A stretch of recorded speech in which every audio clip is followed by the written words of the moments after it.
Hey there, job seekers and adventure lovers! Welcome to Brandon's Job Jam, the channel where we ditch the ordinary and dive headfirst into some thrilling and extraordinary careers. If you're tired of the same old customer service, cashier, or tech jobs, you're in the right place.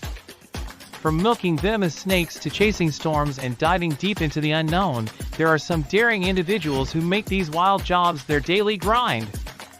Get ready to break out of the 9-to-5 routine and dive into a world where the adrenaline never stops. Hey folks, brace yourselves for the snake milkers. Watch as they risk their lives handling deadly snakes for life-saving venom. From near misses to actual bites, these brave people create antivenom to save lives. Shout out to Dingo from Brave Wilderness and many others for the amazing clips. Links are in the description. Remember, don't try this at home. Let's get started. First up is the Inland Taipan, also known as the fierce snake, has the most toxic venom of any snake in the world. These snakes primarily feed on small mammals like rats and mice. With their olive or dark brown coloration, they are perfectly adapted to their arid, central Australian habitats. This highly neurotoxic venom, capable of killing an adult human in less than an hour if untreated, can yield between 44 to 110 milligrams of venom in a single milking. We have the eastern brown snake, known for its extreme speed and aggression. Found in a variety of habitats across Australia, these snakes feed on small mammals, birds, and reptiles. Their slender bodies and varying shades of brown make them a common sight in grasslands and urban areas.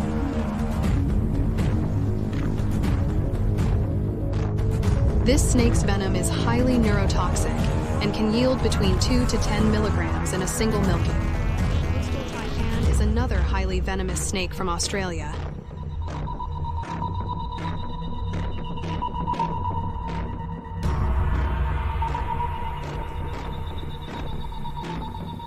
This snake is an active hunter, primarily preying on small mammals and birds.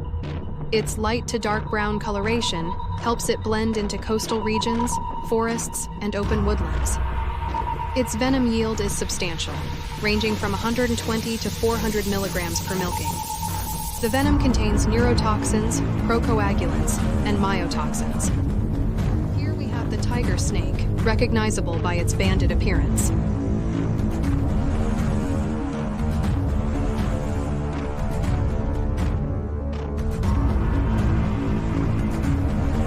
The tiger snake is diurnal and feeds on small mammals, birds, and frogs.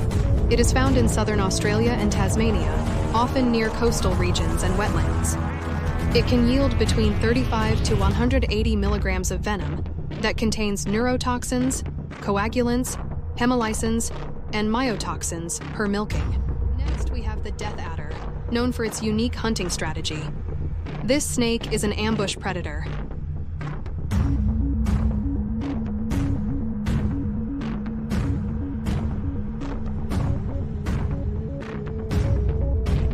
Found in a variety of habitats across Australia and New Guinea, the death adder's stout body and banded coloration make it a master of camouflage. Its venom yield ranges from 70 to 236 milligrams per milking and is highly neurotoxic. Moving on to the king cobra, their impressive hooded appearance makes them awe-inspiring. They are the longest venomous snake in the world.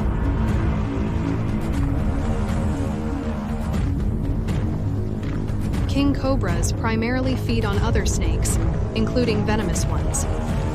They inhabit forests, bamboo thickets, and agricultural areas in Southeast Asia and India. It can yield between 200 to 500 milligrams of highly potent neurotoxin venom per milking. Introducing the Rhino Viper and Gaboon Viper. The Rhino Viper, noted for its striking coloration and horn-like scales on its snout, are found in rainforests and swamps of Central and West Africa, where they prey on small mammals, birds, and amphibians. The venom is hemotoxic, causing severe tissue damage and blood clotting issues, can yield between 100 to 350 milligrams when milking. Its quote-unquote cousin, the Gaboon Viper, is known for its beautiful coloration and long fangs, which can reach up to 2 inches, is sometimes confused with the rhino because of the larger horns on its snout. It inhabits rainforests and savannas in Central and Western Africa, feeding on small mammals and birds. The gaboon, which is the one that is being milked here, has one of the highest venom yields of any snake, between 200 to 600 milligrams per milking, which is both hemotoxic and cytotoxic. Up next, we have the Russel Viper. They are easily recognizable by their robust bodies and distinct pattern of dark brown or black oval spots on a light brown or tan background. These nocturnal snakes are highly adaptable and can be found in a variety of habitats across the Indian subcontinent and Southeast Asia. They aren't picky eaters and primarily eat small mammals, birds, lizards, and amphibians. This snake's venom is a potent cocktail of hemotoxins, neurotoxins, and myotoxins, and can produce between 150 to 250 milligrams of venom per milking. Let's meet the black mamba, one of the fastest and most feared snakes in the world. These snakes are found in sub-Saharan Africa and are known for their aggressive behavior and speed. The black mamba feeds on small mammals and birds, and its slender gray to olive body is a common sight in savannas and rocky hills. A single milking can yield 100 to 120 milligrams of venom, which is highly neurotoxic. And there you have it, folks, the wild and slippery world of snake milkers. If you're itching to dive into this venomous vocation, check out job boards like Indeed, specialized sites, universities, zoos, and wildlife parks. Networking and following media groups can also be your ticket to this scaly career. On a global scale, snake milkers earn between $10 and $30 per hour. It all depends on where you are, who you work for, and how many snake bites you've survived. Ready to make some history? Start your job hunt today. But wait, don't go anywhere. We have an awesome mock scenario by Dingo if you were to be working with a snake and were to be bitten, as well as how antivenom is made. Ooh, bitten. Got bitten, Billy. Okay, mate. Just move away from the snake. Come up this way, very quietly and calm. Straight on. Oh, that was bad. Take that jewelry off for me and that sweatband. Gonna get a bandage for you. We're gonna go 3 times over your bite site. It's important to try and get those rectangles into squares on these type of bandages because this is actually slowing down your lymphatic system movement in this limb, which is what the venom's actually traveling through. So it's not in your blood system yet.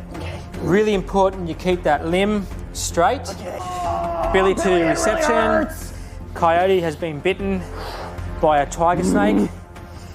He's got his bandage on and I'm just transferring him to wheelchair now. The time is 11:09. Can you please advise Gosford ED that we are on our way? I'm grabbing the antivenom. How you feel? Let me know if you start to feel nauseous or blurry vision, if you get a funny taste in your mouth, any of that.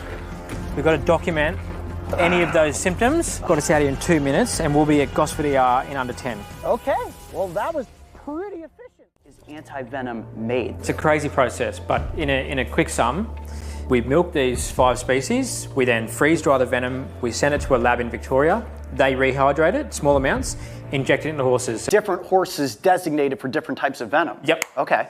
And they get a tiny injection once a week for about 6 months.